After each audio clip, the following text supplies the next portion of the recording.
Saúde mais saúde para você, mais saúde para sua família. E mais um episódio especialíssimo. Nós gostamos muito de falar para vocês, de desejar mais saúde para você como indivíduo e mais saúde para sua família. E qual que é a base da família? São os casais. E ninguém melhor do que estes convidados famosíssimos na cidade de Guarulhos. Formação em Harvard, dois médicos extraordinários, todo mundo em Guarulhos conhece eles, que são uma referência em cuidados, tanto com a mulher e também com o homem, com os casais. É uma honra estar aqui com vocês, doutora Giovana Brunet, doutor Jorge Brunet. É uma grande honra poder recebê-los aqui no estúdio, na Red Fox TV, para a gente poder falar justamente sobre saúde do casal, né, por conta de tantas questões na nossa sociedade que são importantes de trazer. Então, agradeço muito a presença de vocês. Eu que agradeço o convite. Muito obrigado, nós agradecemos. Eu gostaria muito que vocês comentassem, né, até para todo mundo conhecer melhor, tanto a formação de vocês como médicos, como profissionais, um pouquinho da trajetória de vocês, um pouquinho da formação de vocês, que eu acho que seria muito bacana. Bom, eu fiz ginecologia e obstetrícia no Hospital Pérola Baiton, me especializei em oncologia pélvica primeiro e depois, com os acontecimentos na minha vida pessoal, eu parti para essa parte de, ao invés de tratar a doença, entrar para a prevenção da doença. Então, me especializei em ginecologia regenerativa, em saúde, longevidade e construímos juntos a Clínica do Maia, que foca nisso, principalmente. Que maravilha, e o doutor? Bom, nós dois estamos já juntos há 25 anos formados, né? Hoje, nesse ano, a gente faz 25 anos de formados. Fizemos, inclusive, a residência de ginecologia e obstetrícia inicialmente juntos. Depois eu fiz a especialização em mastologia pelo Instituto Brasileiro de Controle do Câncer, no IBCC. Em seguida, agora, a gente está focando um pouco mais na parte de nutrologia. Eu fiz um aperfeiçoamento na parte de nutrologia e estou dando mais atenção agora na saúde masculina, na andrologia. Então, nós estamos nessa parte agora lá na Clínica do Maia. Que extraordinário! Que bonito ver profissionais tão capacitados que empreendem juntos, que têm um negócio juntos, né? E também tratam dos pacientes juntos.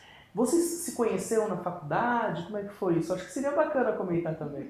Foi. Na verdade, eu que conheci ela primeiro, né? Como nós fizemos na mesma faculdade, coincidiu que ela já estava matriculada na faculdade e eu fui fazer a minha matrícula. E foi a primeira pessoa que eu encontrei, inclusive, na faculdade. Eu cheguei perdido e ela estava lá no local onde se fazia a matrícula e, assim, no primeiro momento me chamou a atenção que ela mais me assustou do que me tranquilizou. Aí, depois de um tempo, a gente ficou muito amigo e foi, inclusive, logo no primeiro ano que a gente já começou a namorar. Foi dali para frente, né? Que extraordinário. Ninguém supera um homem determinado, né? Que maravilha. E é muito interessante essa trajetória de vocês juntos com a clínica lá no Maia. Vocês têm uma clínica no centro também, doutora? Temos também. A clínica, na verdade, a Clínica Brunet começou no centro com meu sogro, em 1975. E logo depois, em 2006, quando nós nos formamos, viemos aqui trabalhar em Guarulhos, nós começamos a atender lá. E há 2 anos atrás, a gente abriu uma nova unidade, que é essa unidade do Bosque Maia. Que bacana. E no início, vocês, praticando a ginecologia de forma tradicional, cuidavam mais das mulheres. Como é que foi essa virada de chave para começar a pensar na saúde integral do casal? Bom, de início a gente realmente se dedicou à ginecologia e obstetrícia. Esse sempre foi o nosso foco desde o início. E a gente vivenciou muita coisa, inclusive da parte da doença, né? Então, assim, a gente sempre conviveu muito, primeiro, o tratar a doença, né? E ao longo dos anos a gente foi percebendo que era cada vez mais prazeroso para a gente fazer a prevenção do que realmente fazer o tratamento. E essa promoção da saúde, ela é muito mais interessante, ela é muito mais refinada para a gente fazer, foi muito prazeroso e foi algo que os dois perceberam ao mesmo tempo, né? É muito inovadora essa iniciativa de vocês. São poucos artigos que a gente encontra falando especificamente dessa correlação da saúde do indivíduo quando que ele é tratado junto com o seu parceiro, com a sua parceira. Mas de forma prática, com base em toda a experiência que vocês têm na atuação clínica, quais são os principais benefícios de tratar o homem e a mulher de forma integrada? Como que a doutora observa que isso cada vez mais tem se tornado uma vantagem do que tratá-los de uma forma apenas isolada? Quando a gente fala em prevenção de doenças, nós abordamos também a rotina da pessoa. E o casal, eles costumam dividir a mesma rotina, as mesmas dificuldades. Então, quando a gente propõe um tratamento para um deles, o outro tem que vir junto. Então, tratando os dois juntos, a chance do sucesso do tratamento sempre é maior. Doutor, gostaria de acrescentar? Não? O que a gente percebe, né, João, é que assim, a rotina é do casal. Então é muito difícil você fazer uma mudança da rotina, seja da parte de alimentação, atividade física, medicações, seja o que for, se o outro não está comprometido. Então, quando você vê que os dois estão alinhados no mesmo caminho, isso se torna muito mais fácil. E é uma situação que a gente consegue ver. Não é que eu vou tratar os dois da mesma forma, a gente vai tratar de forma individualizada os dois, mas seguindo sempre em conjunto, isso que é muito legal. Extraordinário. Muitos pacientes, eles também acabam relatando que procuram um médico não somente pela forma, né, técnica, formação técnica, mas também pela forma como que eles são acolhidos. A doutora percebe isso no dia a dia? Olha, João, o principal pilar do nosso atendimento hoje é a escuta ativa do paciente. Então, escutar, saber as queixas, o modo como vive, isso faz parte do tratamento. Porque a parte técnica é igual para todo mundo.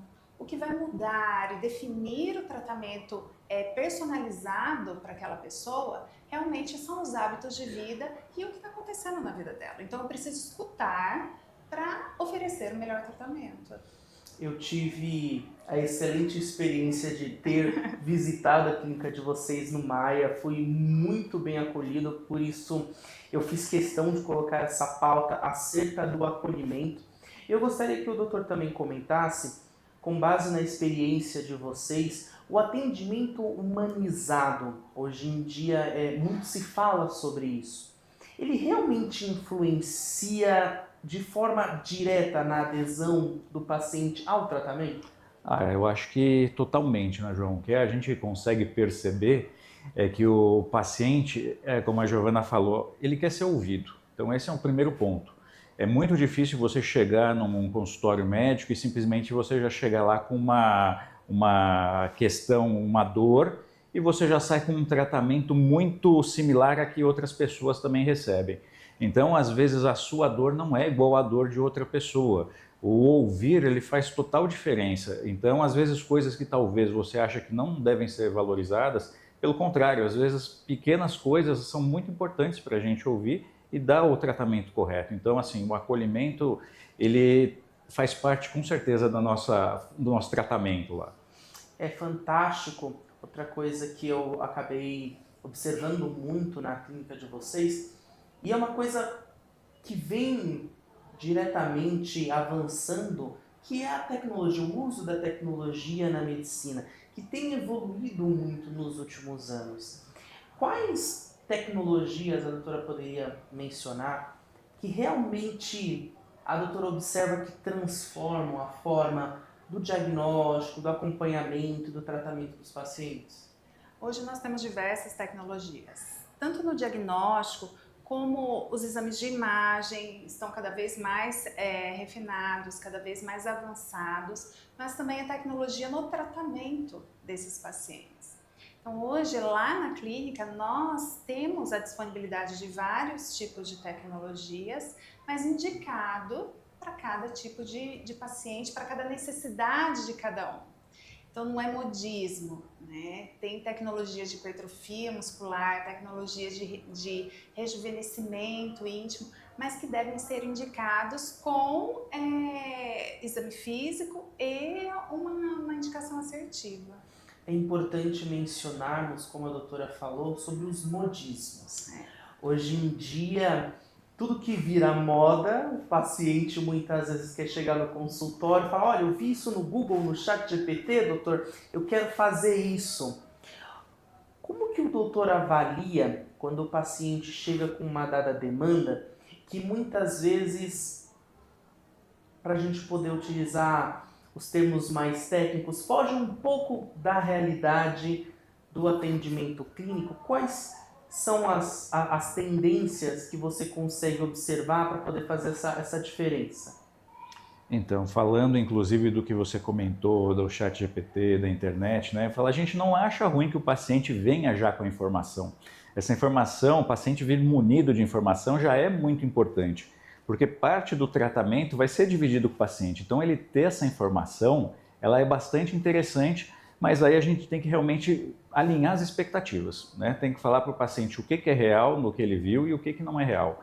Muitas vezes o que ele vê lá não é para ele, é justamente algum modismo, alguma coisa que talvez seja até inatingível para aquela pessoa. Então a gente sempre tem que pensar na questão segurança. Se é algo que não é seguro para o paciente, infelizmente a gente não tem como fazer. A gente só trabalha nessa situação que a gente consegue fornecer para o paciente tudo que a gente tem ali de melhor, mas desde que seja para o perfil daquele paciente. Com certeza. Agora, juntando o tema do modismo, tecnologia e também iniciando a parte sobre saúde hormonal, a gente precisa falar um pouquinho de polêmicas. Muitas vezes nós vemos aí nas redes sociais como que os influenciadores, de certa forma, acabam influenciando o paciente, a população de uma forma negativa, e a gente precisa comentar sobre o famoso chip da beleza que todo mundo fala, né? É realmente como todo mundo fala, não é? Aquela mocinha que fala na internet: eu estou usando meu chip da beleza. O que é de verdade isso? É um termo correto para se falar? O termo chip da beleza é totalmente incorreto, né? É uma medicação utilizada com propósito. A medicação utilizada no chip da beleza é a gestrinona, que é uma medicação para tratamento de endometriose, de miomatose, adenomiose, são patologias, mas que, como benefício secundário, tem hipertrofia muscular, tem a troca de gordura por músculo em algumas pacientes. Não é todo mundo que se beneficia disso. Então, ele pode trazer efeito colateral como acne, queda de cabelo, por isso não é para todo mundo. Ele tem que ser indicado com critério. E o hormônio, ele é um tratamento. Então, como todo tratamento, ele tem as suas indicações. Não deve ser usado sem indicação médica. Aproveitando o gancho, João, o que a Giovana falou em relação ao chip, o que se comenta hoje como chip nada mais é do que são os implantes subcutâneos. Então, como ela falou, é uma forma, é uma via de administração da medicação. Inclusive, hoje você tem vários hormônios que você consegue fazer via implante, são extremamente seguros e são formas hoje que você consegue ter uma liberação dessa medicação, do hormônio, de uma forma muito linear. Então, quando muito bem indicada, o chip, que na verdade é o implante subcutâneo, ele é extremamente seguro. Agora, o chip da beleza realmente foi uma ideia muito infeliz que aconteceu, nós não compartilhamos disso. Existe então realmente essa tendência em associar os hormônios à estética, ou a gente também pode associar somente à libido? Como é que a ciência ela mostra de forma prática a respeito da influência do hormônio na saúde integral e na qualidade de vida? O hormônio é necessário para o funcionamento do nosso corpo. Nós precisamos dos hormônios na dose e na quantidade e o tipo de hormônio correto para aquela fase da nossa vida. Então, a terapia de reposição hormonal, por exemplo, da menopausa, da andropausa, ela indica uma quantidade certa e o tipo de hormônio correto para aquela fase da idade, aquela fase da vida e a necessidade daquela pessoa. A estética, ela vem como consequência. Porque para se fazer a terapia hormonal, eu tenho que ter um hábito de vida adequado, tenho que ter uma alimentação adequada. Então o hormônio ele compõe isso, porque ele melhora sono, metabolismo, então ele ajusta todo o hábito de vida. Mas fazer terapia hormonal para estética, não é indicado. Até porque o hormônio, ele sendo usado isoladamente da forma que está se comentando, ela inclusive ele acarreta muitos riscos, né? Então, uma vez que você começou a usar o hormônio, a mudança do estilo de vida ela é obrigatória. A atividade física, alimentação saudável, o sono regular. Então, isso, inclusive, uma vez feito, é obrigatório ter um acompanhamento.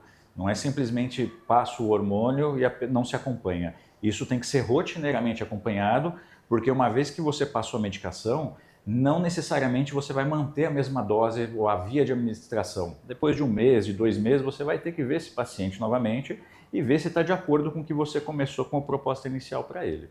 Então, de forma prática, achei interessante o doutor comentar sobre esse acompanhamento do tratamento. Como que ele é realizado, esse acompanhamento? Então, ele é feito, nós temos lá como um dos aparelhos que é extremamente importante, é a bioimpedância. A nossa bioimpedância, ela serve para não simplesmente, a gente não vê, o peso, ele é uma medida muito pobre, então você não consegue acompanhar um paciente simplesmente por peso.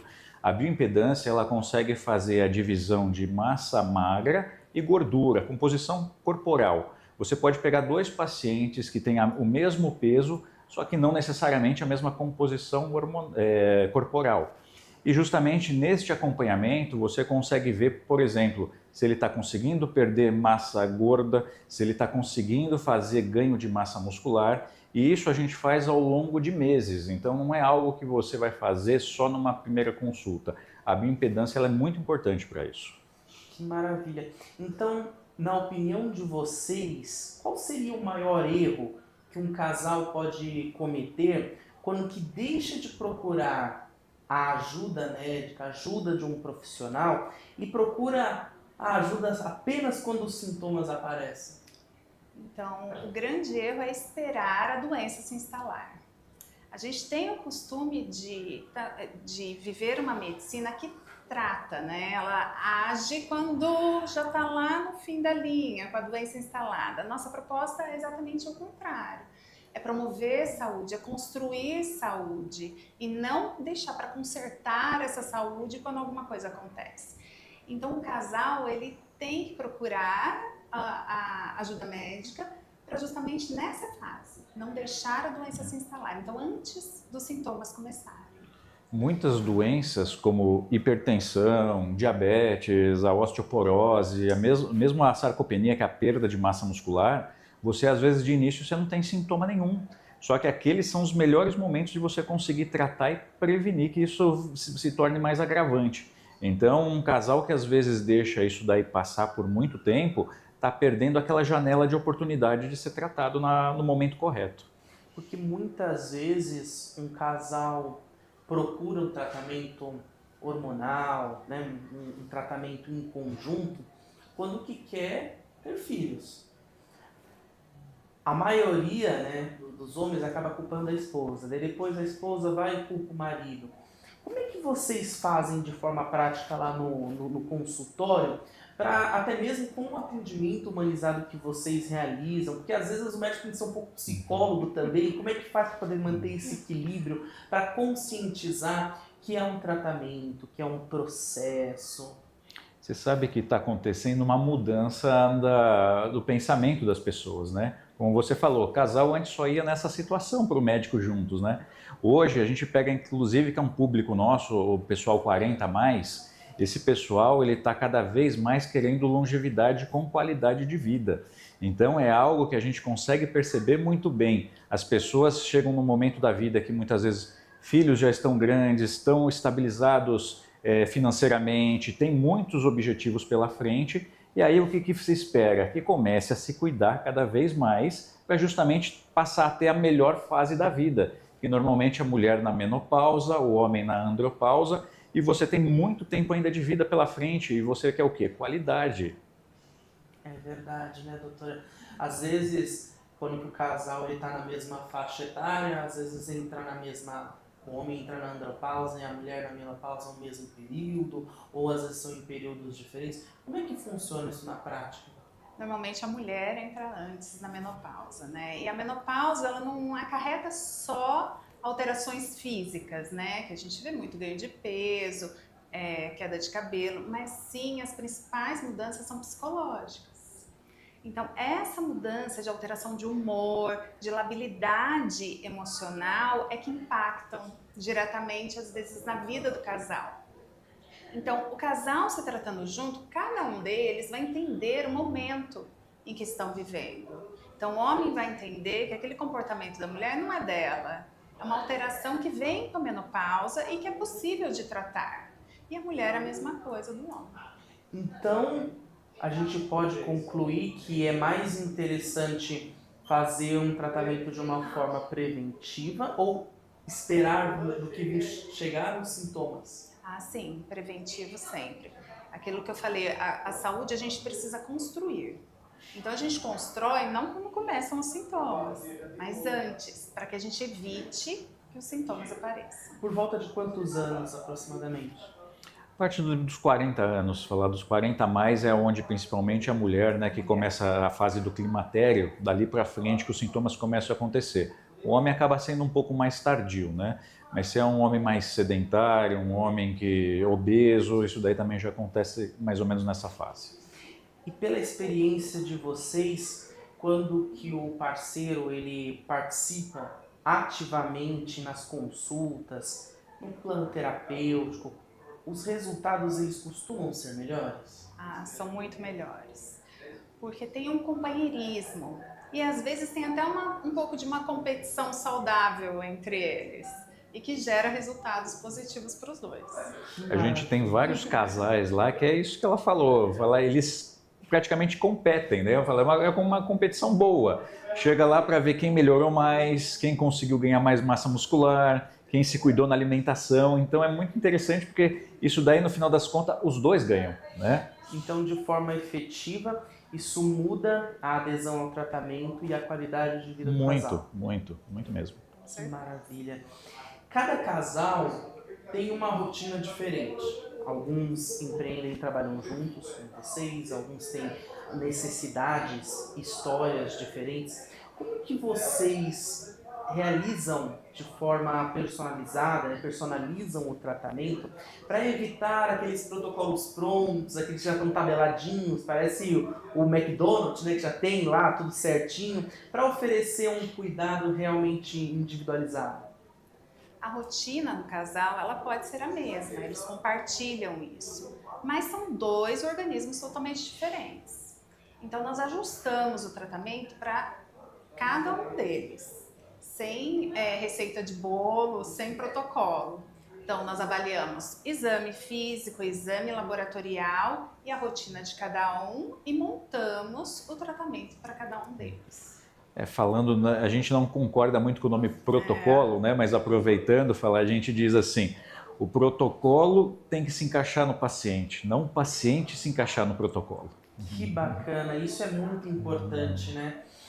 Ainda falando sobre a questão da bioimpedância, da composição corporal, eu acho importante a gente discutir um artigo que até comentei com vocês aqui nos bastidores da revista de nutrição, do ano de 2016, esse artigo ele fala sobre a validade, a aplicabilidade da bioimpedância. Hoje as ferramentas na medicina são diversas, com uma bioimpedância que permitem, né, uma avaliação muito mais completa da composição hormonal. Como que esse tipo de tecnologia ele contribui para as decisões mais assertivas no acompanhamento da saúde integral dos pacientes? É justamente nessa situação que cada caso tem que ser individualizado. Eu não posso ter dois pesos e duas medidas, né? Cada paciente ele tem que ser tratado de forma única. Quando a gente faz a bioimpedância, você consegue ver a massa magra, você vê a gordura, você vê a hidratação desse paciente, você vê uma coisa que chama idade celular. Na idade celular, a gente consegue avaliar como é que está a função daquela célula. Então, muitas situações você precisa primeiro tratar no melhor lugar possível, que é na célula. Então você tem ali situações que você vai ter que chegar para aquele paciente, eu não vou ter que às vezes dar uma medicação, eu vou ter que fazer uma suplementação, eu vou precisar orientar estilo de vida que tenha que mudar, eu vou ter que falar que o sono dele tem que ser diferente, a atividade física tem que ser mais intensa, é mais ou menos por aí. A gente tem nossa idade cronológica, que é determinada pela nossa certidão de nascimento, e a gente tem a nossa idade celular, que é determinada pelos nossos hábitos de vida. Uma pessoa pode ter 35 anos de idade cronológica e ter 60 de idade celular. E o corpo, ele responde, ele se comporta com a idade celular. Então, as doenças, hipertensão, diabetes, eles acontecem na fase mais avançada da vida. Se você tem um corpo envelhecido, uma célula inflamada, oxidada, a chance de você antecipar essas doenças é maior. Interessante que a doutora comentou sobre a questão da idade cronológica e a idade biológica. A gente pode comentar um pouquinho mais sobre isso? Como é que você consegue determinar somente através da bioimpedância? Qual que é a diferença, de forma prática, para o pessoal que está assistindo? Eu tenho uma aparência de 50 anos, mas a minha saúde é de 60, de 70. Qual que é o real impacto na saúde do indivíduo a idade biológica? Então, a bioimpedância, ela mais ou menos fala tudo que você fez dali para trás, né? Então, você não tem, às vezes, como esconder os seus hábitos. Às vezes eu posso simplesmente chegar lá, não, doutor, eu faço tudo certo, eu como direito, eu durmo bem, eu faço atividade física, só que aí você chega nesse exame e você mostra uma idade celular maior do que a cronológica. Então, a coisa interessante disso é que você consegue mudar, não é uma coisa que é estagnada, definitiva. Aquilo ali serve de base, de ponto de partida. Sempre a proposta é que você consiga diminuir a sua idade celular. Eu não vou rejuvenescer ninguém vai se tornar mais novo, mas eu vou fazer com que aquela pessoa consiga ter o melhor que aquela célula consiga dar. Ela vai funcionar da melhor forma possível. Então, aquilo simplesmente mostra que hoje você funciona com uma pessoa que é mais jovem do que realmente você seria. Que maravilha! Isso é muito importante para a gente conscientizar a população acerca de bons hábitos com a saúde. Normalmente vocês, quando encontram uma pessoa, né, um indivíduo, um casal que tem uma idade biológica muito distante da idade cronológica, vocês costumam dar quais conselhos? Primeiro, atividade física, alimentação, precisa regular isso. E depois a suplementação com ativos antioxidantes, anti-inflamatórios, que ajudam nessa fase de tratar essa célula. Uma coisa que é da vida moderna, né, que a gente fala muito também, é o evitar o estresse é algo meio impossível, né? A gente fala o gerenciar o estresse. Então, realmente, assim, como diz, compre as brigas que valem a pena. Não se estresse por qualquer coisa, porque isso daí agride a gente. Isso provoca a formação de oxidantes no nosso corpo. E esses oxidantes, eles acabam destruindo as nossas células. Então, o estresse crônico, ele atrapalha. Então, pelo que nós podemos observar aqui da conversa, o estresse, falta de sono, falta de uma boa alimentação, falta de atividade física. Podemos mencionar mais algum dos inimigos da saúde do casal? Olha, esses são, acho que, os 4 pilares que você falou muito certo. Eu concordo em gênero e número, não sei a doutora Giovana. Também. É muito importante a gente mencionar sobre isso, porque hoje nós vivemos numa era em que a internet, ela está em todo quanto é lugar. Todo mundo pode pegar um celular e começar a falar o que quiser na internet. E ela oferece informações de todos os tipos. Como é que vocês acabam lidando com isso, construindo uma relação de confiança com o paciente, para que ele consiga tomar decisões conscientes para a própria saúde e não seja influenciado de uma forma negativa pela essa quantidade de informações que a grande mídia, que a internet oferece? Você sabe, João, que eu comecei meu Instagram por causa de uma paciente que chegou para mim numa consulta que teve uma queimadura grave porque ela fez um banho de assento com álcool, porque ela viu essa orientação no TikTok de uma influenciadora. Então, passar informações relevantes, informações importantes, eu acho que também é uma função do médico. mas também ter essa relação de confiança com o paciente faz com que ele acredite no que a gente fala, não o que ele está vendo nas mídias sociais, mesmo que ele goste daquele influenciador, daquela influenciadora. Então a gente tem esse papel de filtrar essas informações. Eu acho que justamente isso que ela comentou.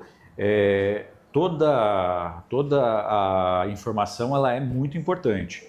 Agora, primeiro saber a fonte, da onde vem essa informação.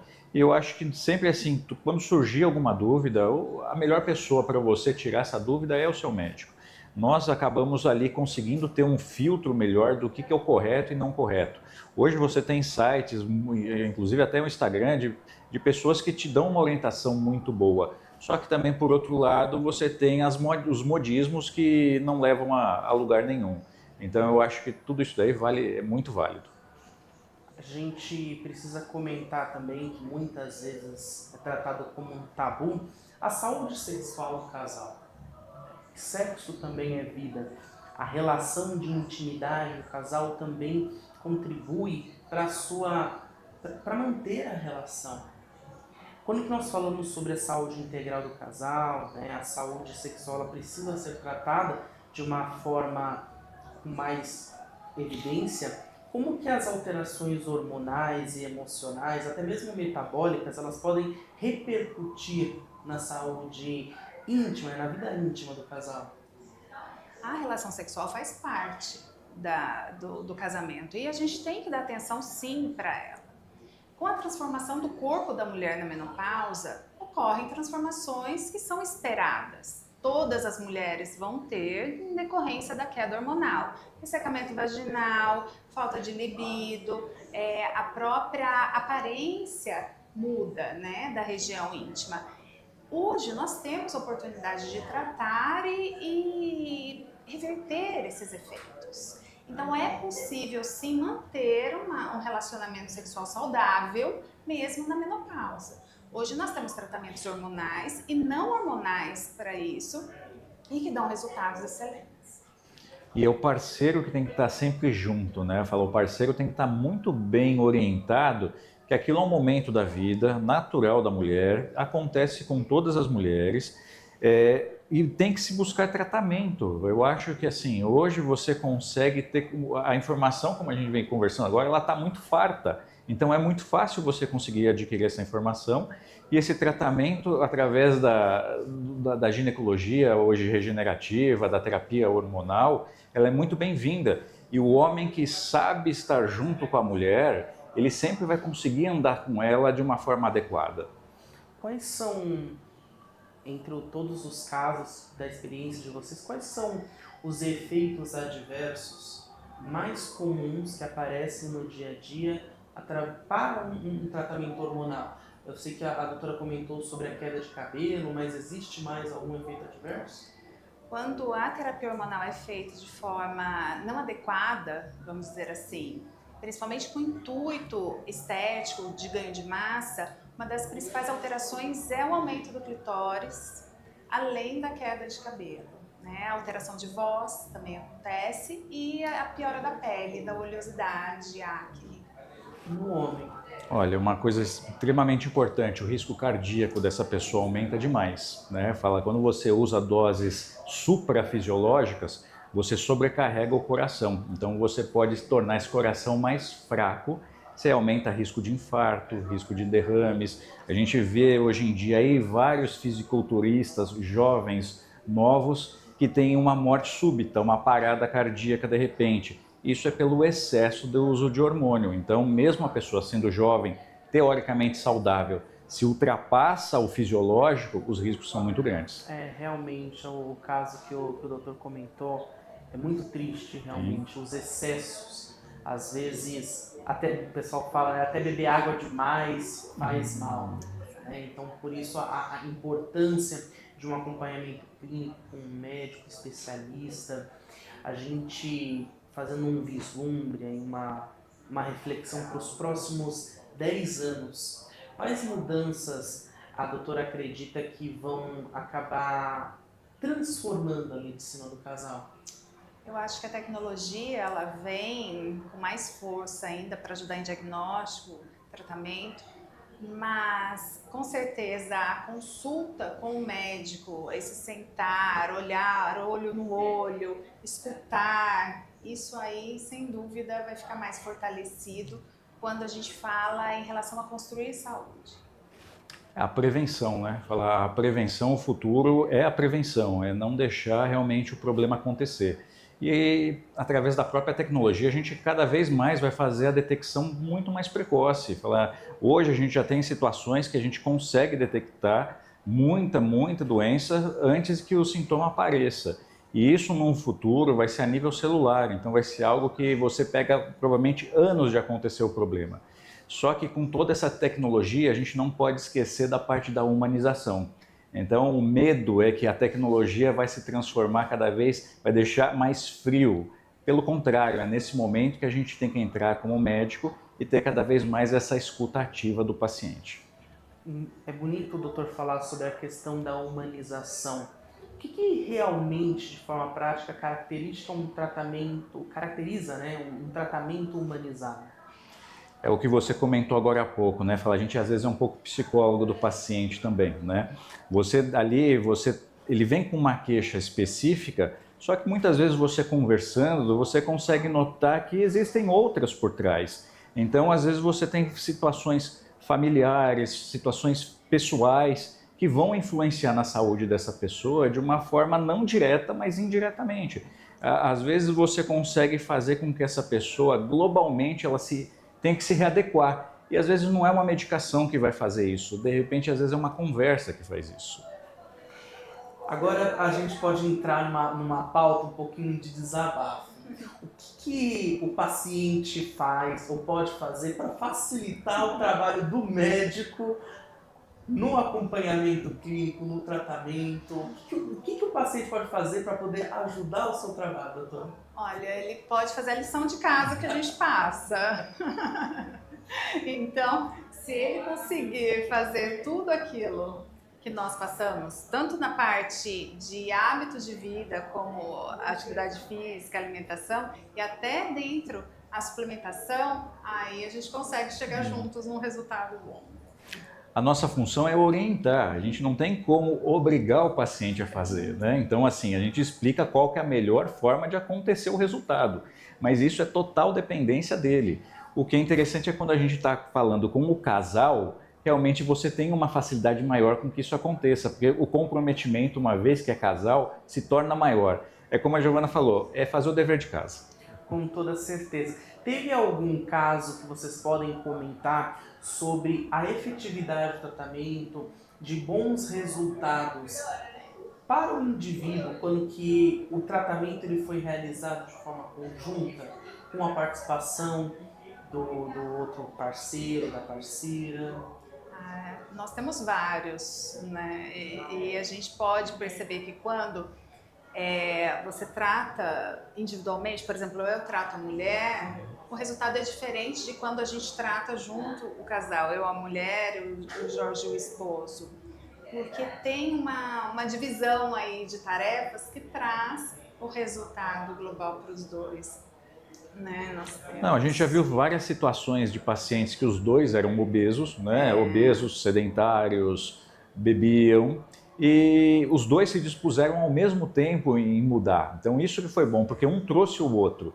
Quando você vem sozinho, vai chegar em casa, normalmente o outro não vai cooperar da mesma forma.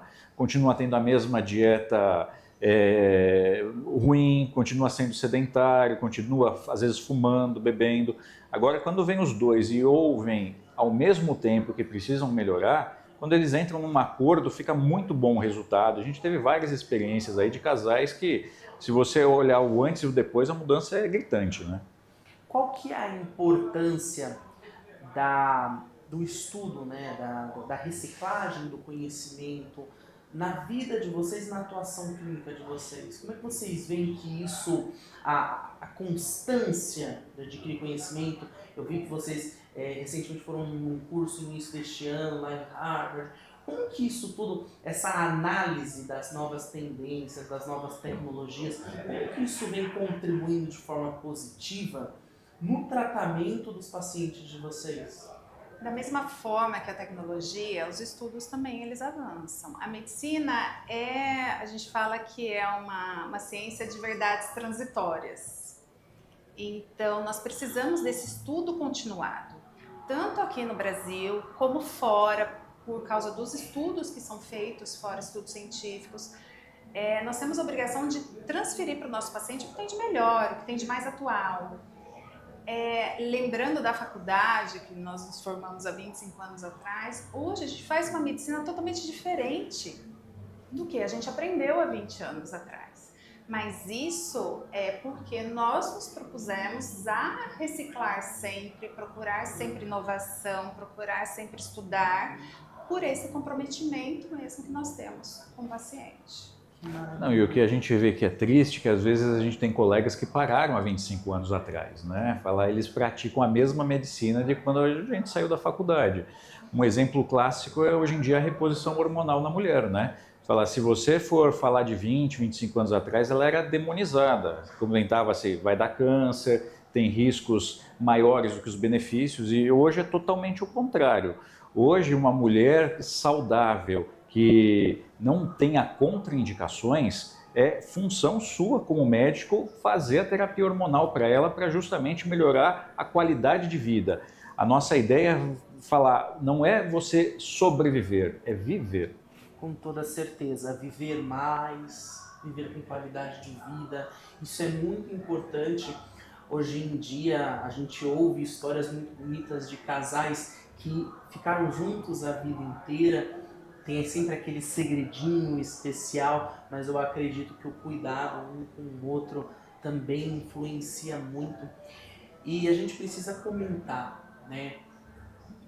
Nós temos campanhas temáticas durante o ano para prevenção, por exemplo, do câncer de colo do útero, do câncer de mama, do câncer de próstata.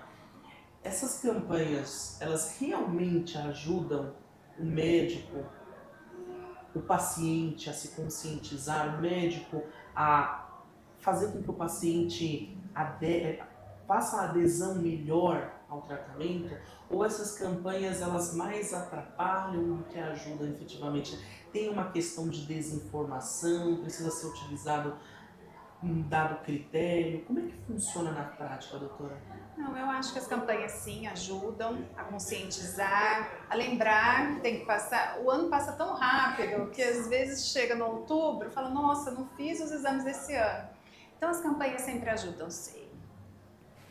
Isso ajuda a pessoa a ter mais autoconhecimento, né? Fala, é muito importante porque a campanha te dá uma orientação de lembrar de você se cuidar, né? Então, claro, existe a situação que talvez é um exagero, mas a informação que ela passa, ela resolve, ela ajuda bastante. Um exemplo a gente pega no câncer de mama, né? Fala, é até engraçado você perceber quando tem uma notícia de uma pessoa famosa, de um artista, está com diagnóstico de câncer de mama, por exemplo, a gente vê logo em seguida no consultório um aumento de pessoas procurando porque ficaram na dúvida de alguma coisa que notaram. E agora a gente precisa fazer um puxão de orelha aí, que é importante, com base na experiência de vocês. Vocês veem que o homem, ele tem procurado mais se cuidar, ou ainda ele é, como de forma histórica, resistente a procurar ajuda, a procurar um tratamento, a procurar esse autoconhecimento? Como é que está funcionando de forma prática hoje? Os homens, eles precisam de um puxão de orelha ou eles estão começando a se cuidar um pouco mais? Olha, a mudança está acontecendo, tá? Falar, se a gente for ver, ainda existe muito que a mulher que traz o marido na consulta, né? Mas olha, é surpreendente a gente ver a situação que agora vem o homem sem a mulher procurar. Mas historicamente, como você falou, quando o homem tem algum problema que ele vem, já está se chegando ao ponto que agora, principalmente nesse público 40 a mais, o homem quer se cuidar, da longevidade está falando mais alto agora. Vocês atribuem isso a esse advento da cultura wellness? Ou qual seria esse gatilho que está fazendo com que os homens se cuidem mais, na sua opinião, doutora? Eu acho que é isso mesmo, é a conscientização que a gente quer autonomia quando tiver 80 anos, para poder viver sozinho, né? Poder andar, subir uma escada, abaixar, levantar sozinho, sem ajuda de ninguém. E entender que a gente vai conseguir isso, atingir isso, se eu começar hoje a me preparar. Você pega como exemplo hoje um homem ou uma mulher de 50 anos e você compara com os pais ou com os avós dele. Eram totalmente diferentes, eram já senhores, eram pessoas que a expectativa de vida já tinha ali se limitado ao restinho de vida que existia. E hoje não, uma pessoa de 50 anos, 60 anos, ela quer muito mais dali para frente e ela quer ali, ela tem muitos objetivos ainda de vida, ela quer viajar ainda bastante, ela quer namorar bastante, ela quer empreender bastante. Então é algo que assim, a pessoa está com projetos para os seus 70, para os seus 80, para os seus 90 anos. Então tem que ter autonomia, exatamente é isso, a pessoa estar bem com os seus 80, com os seus 90 anos. É bonito observar vocês falando, mas vocês não só falam, vocês também são exemplo. Eu gostaria que vocês falassem, com base na experiência de vocês, também como casal, não só como médicos, como que ajudou na vida de vocês, na saúde de vocês, por exemplo, o hábito de treinar juntos, de se cuidar juntos. Às vezes é muito difícil um casal que treina junto. De forma prática, ajuda, um incentiva o outro? Como é que funciona? Até mesmo para aconselhar o pessoal que está do outro lado da telinha. Ajuda sim, um arrasta o outro, porque nem sempre os dois estão dispostos. Nós treinamos à noite, porque é o horário que a gente achou mais adequado para ajustar nossa rotina.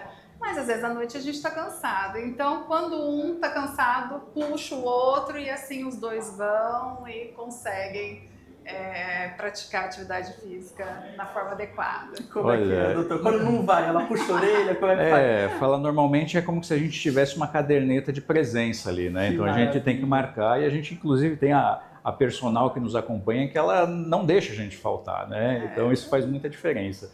E eu posso te pegar até um gancho aqui falando um exemplo, eu tenho esse exemplo na minha família. O meu pai, hoje, o Dr. Alberto Brunet, ginecologista, obstetra, mastologista, ele hoje com 94 anos, ele ainda trabalha, vai 2 vezes por semana no consultório, faz atividade física regular, tem uma memória excelente, dirige o próprio carro e é meu exemplo de vida nesse sentido. Então eu pretendo chegar na idade dele da forma que ele está. Eu vivenciei tudo isso. Então eu consegui sempre ter ele como essa referência. Eu quero agradecer muito de verdade por toda essa troca de conhecimento a qual os doutores nos ofertaram essa tarde tão gostosa, falar sobre saúde, não só falar sobre saúde da mulher, mas falar sobre saúde do homem e do casal como um todo, como que o indivíduo ele pode ser fortalecido e beneficiado quando que ele pensa uma saúde integral dele junto com o seu parceiro. Eu acho que foi uma troca extraordinária para todos que estão nos acompanhando. Para a gente poder encerrar, eu gostaria que a doutora deixasse uma mensagem final, suas redes sociais, como é que o pessoal pode estar esclarecendo outras dúvidas. Minha rede social é @doutora Giovana Brunet. Tem também o Instagram da clínica, @clínicasbrunet. E lá vocês podem deixar as perguntas, somos nós mesmos que respondemos e tem todos os contatos ali. Mas o que eu queria deixar de mensagem, não deixe para amanhã o que você pode começar e deve começar hoje. A gente precisa começar a construir saúde e não consertá-la quando ela estraga. A minha rede social é Dr. Jorge Brunet, do mesmo jeito da doutora Giovana. Ali a gente responde as perguntas ali pessoalmente, o que vocês tiverem de dúvidas. Convido vocês a vir conhecer a clínica nossa lá do Maia, vai ser um prazer receber vocês lá. E com certeza, eu acho que com tudo que a gente falou aqui, é mais do que claro, a prevenção sempre vai ser o melhor tratamento. É prazeroso envelhecer bem, pense nisso. Quero agradecer mais uma vez a presença de vocês aqui hoje. Preciso muito agradecer a cada um que acompanhou o nosso programa. Peço especialmente que acompanhem as redes sociais do nosso programa, que foram alteradas. Está no Instagram, Programa Saúde Mais. Acompanhem também a rede social da Red Fox TV, que está a Red Fox TV.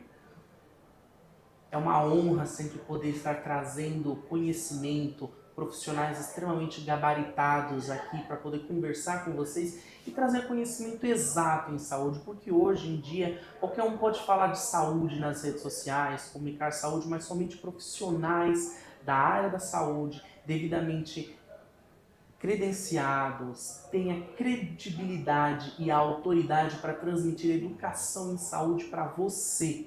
Está aí na sua casa, está no lugar onde você estiver. Procure sempre um profissional da saúde para saber como é que está a sua saúde. É muito fácil a gente pegar um aparelho e procurar lá no ChatGPT e determinar a própria dieta, determinar o próprio tratamento. Mas muitas vezes, quando você faz isso, não é o ChatGPT que vai te socorrer. Saúde mais saúde para você, mais saúde para a sua família.